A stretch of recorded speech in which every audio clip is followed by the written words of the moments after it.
Hello, আসসালামু আলাইকুম everyone. আশা করি সবাই ভালো আছেন। আলহামদুলিল্লাহ আমিও খুব ভালো আছি।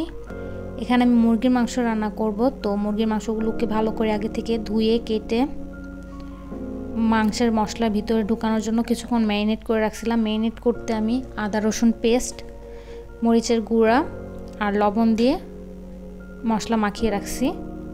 তো এখানে আমি ভালো করে ভেজে নিছি এপিট ওপিট করে। সেম কড়াইতেই আমি পেঁয়াজ কুচি, তেজপাতা, এলাচ, দারচিনি এখন ভেজে নেব। তো ভাজা শেষ হয়ে আসলে আমি এখানে আবারও আদা রসুন পেস্ট দিব। যেহেতু আমি ফার্স্ট টাইম মুরগির মাংসতে আদা রসুন পেস্ট দিছি, তাই একটু সামান্য পরিমাণে কম দিছি। এখানে লবণ, মরিচের গুঁড়া, হলুদের গুঁড়া আমি এখানে দিয়ে একটু ভেজে ভালোভাবে দেন আমি পানি দিয়ে নেব।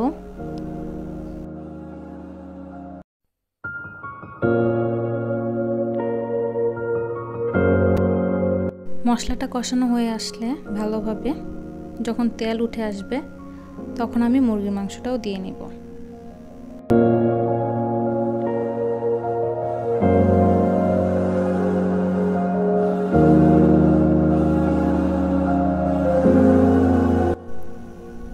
তো আমি এখানে ভালোভাবে নাড়াচাড়া দিয়ে কষাবো কিছুক্ষণ। কষানো শেষ হয়ে আসলে আমি এখানে টক দই দিব। সো টক দইটা আমার ফ্রিজে ছিল, বরফ ছিল, তাই আমি পানিতে কিছুক্ষণ রাখছি, পানি দিয়ে রাখছি। এখানে আমি টক দই, সস আর আধা চামচ চিনি দিছি, মিক্স করে নিছি। তো বরফ যেটা ছিল আগে দিয়ে নিছি।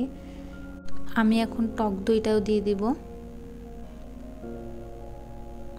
তো টক দই আমি কিছু পানি মিক্সড করার কারণে, যেহেতু আমি অনেকক্ষণ কষিয়ে প্রথমে ভেজে কষায় তারপর আমি যেহেতু এটা রান্না করছি, অনেকক্ষণ কুক হয়ে গেছে, তো আমি এই অবস্থাতেই ঢাকনা দিয়ে দিব।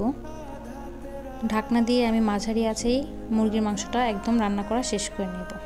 তো এখানে আমার মুরগির মাংসটা একদম রান্না করা শেষ, আমি বাটিতে তুলে নেব। মুরগির মাংস রান্নাটা ভালো লাগলে অবশ্যই লাইক, কমেন্ট, শেয়ার করবেন। আল্লাহ হাফেজ।